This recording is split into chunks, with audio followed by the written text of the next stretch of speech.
Добър ден, казвам се Станислав Пенков. Собственик съм на фирма OmniStar.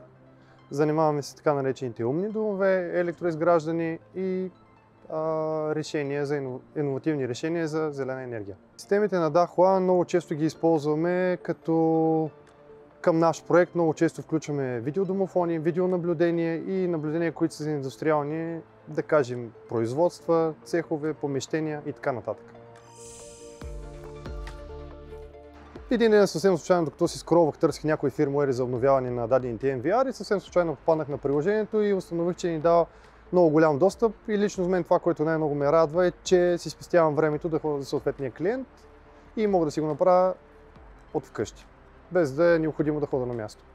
Да направя посещение, мога да си направя отделна диагностика, да си установя къде е проблема и евентуално даже да си поръчам части, които ми трябват за подмяната им или тези, които са дефектирали.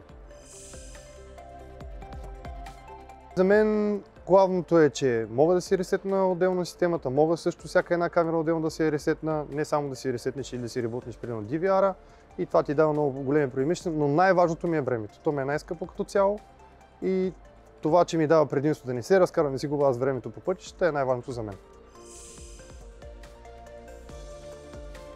На ден, ако имате 10 клиента или 10 обаждания и вие съответно трябва да ползвате в градски условия и да се разкарвате от А до Я, от единия край, примерно на града до другия край, това ви спестява излишно много време, тъй като вие разполагате с интернет, може съвсем спокойно от офиса или от къщи да настроите вашите системи и да си прецените къде е проблема и съответно да решите проблема.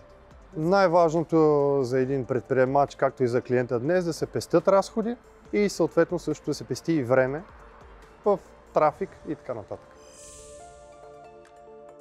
Да, лично би го препоръчал всеки един, който се занимава, тъй като ние вече изборихме неговите качества и предимства. Препоръчвам го на всеки един, който може също като мен да си спести време, средства и да си диагностицира на място какъв е проблем.